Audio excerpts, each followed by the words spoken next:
ज्वालापुर जी। मैया, आपके घर में कौन कौन है? कोई नहीं है गुरु जी। बेटा बेटी? कोई नहीं है।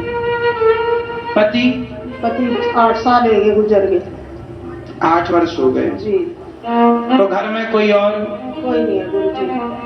कोई नहीं।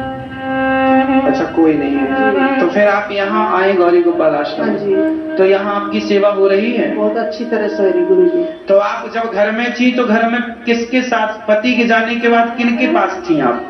अकेली रह के रहेगा। अच्छा, किराया घर नहीं था आपका? घर था, गाँव में था, बस अपने भाइयों को दे दिया था उन्होंने। अच्छा, अपने जीते जी अपने भाइयों को दे दिया था आपके पति ने? हाँ जी। तो अपने भाइयों को दे दिया, आपके लिए, पत्नी के लिए कुछ नहीं रखा?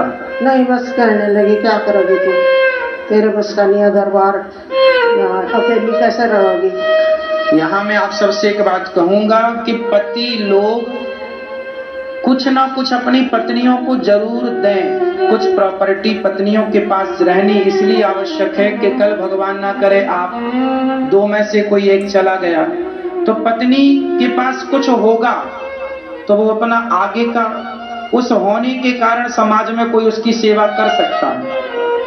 परिवार के जन लोभ लालच से ही सही गिलास भर पानी तो देंगे, तो जब कुछ नहीं होगा, अब देखो इनके पति ने अपने जीते जी सारी घर द्वार अपने भाइयों को नाम कर दिया और वो तो चले गए, अब ये बची अकेली।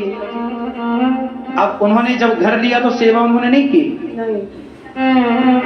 जिन्होंने आपके पति का घर ले लिया उन्होंने आपकी सेवा नहीं की? नहीं। उनके बच्चे, उनका परिवार सेवा नहीं की? ना किसी ने नहीं। तो ये कौन रखा अपने पास? कोई नहीं रखता। अपने माँ बाप को नहीं रखते तो मुझे क्या रखते हो? इसलिए समाज की इन घटनाओं से आपको सबक लेना चाहिए। हर पति को अपनी पत्नी के नाम कुछ ना कुछ जरूर करना चाहिए। अपनी पत्नी को कुछ देके जाओ, ऐसा कि बुढ़ापे में बेटा भी हो तो भी थोड़ा पत्नी को देकर जाओ ताकि वो बुढ़ापे में बेटा भी इस लालच से सेवा करे। उद्देश्य ये है कि वो सेवा करे, बुढ़ापे में गिलास भर पानी दें, सम्मान से 2 रोटी दें। अब देखो घर भी ले लिया, कोई सेवा करने को तैयार नहीं, तब मैया आई और यहाँ ये दास अनिरुद्ध इन माओं की सेवा करता है।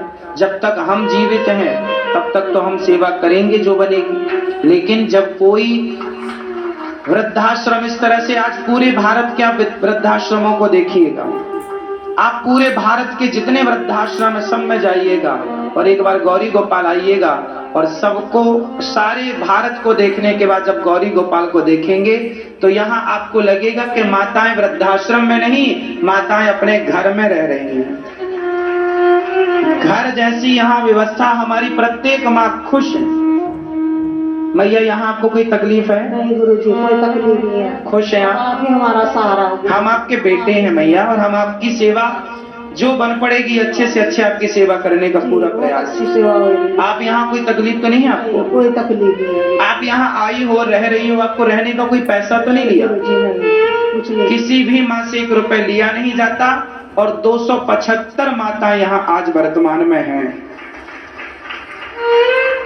1000 माताएं रह सकें, इसके लिए ये गौरी गोपाल आश्रम फेज 2, ये बड़ा आश्रम इसलिए बनाना आवश्यक था क्योंकि माताएं रोज ना रोज कोई ना कोई माँ आती हैं, बेटे तो निकाल देते हैं, सेवा नहीं होती, किसी से अपनों ने ठुकरा दिया, तो कोई जब यहाँ माँ आए तो यहाँ से माँ को निराश होकर ना जाना पड़े, इसलिए यहाँ 1000 माताओं की व्यवस्था हो। तो वो 1000 माताओं की व्यवस्था तब होगी जब आप लोग अपने सहयोग के हाथ बढ़ाएंगे।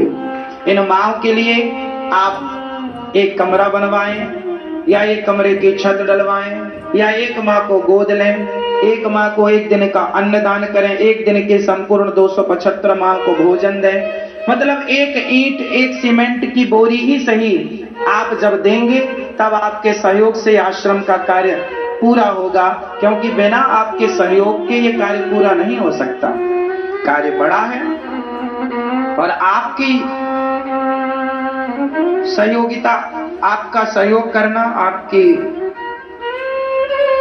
बिना आपके सहयोग के ये कार्य संभव नहीं होगा। इसलिए आपका आशीर्वाद और आपका सहयोग अनिवार्य है। जिस लायक आपको बनाया विधाता ने, थोड़ा ही सही इन बेसहारा माँओं का सहारा जरूर बनिए भक्तों। जो दूसरों के बारे में सोचता है उसके बारे में भगवान जरूर सोचते हैं। जो दूसरों का भला करता है उसका भला भगवान जरूर करते हैं। आइए, आप में से मैया आप यहीं रहिए, आपका बेटा बनकर ये दास अनिरुद्ध और हम सब आपके बेटा बेटी, जितने लोग यहाँ बैठे हैं सब आपके बेटा बेटी बनकर आपकी सेवा करेंगे। आप भी यदि लायक हो, हम ये नहीं कहते आप लाखों दान कीजिए, आप 1 रुपए देने के लायक हैं 1 रुपए दीजिए, 1000 देने के लायक है 1000, 1 लाख देने के लायक है 1 लाख। आधा घंटा एक्स्ट्रा काम कीजिए और वो आधा घंटा की जो कमाई है वो गौरी गोपाल आश्रम में रहने वाली माँ को यहाँ चलने वाली सेवाओं में दीजिए, क्योंकि ज्यादा है।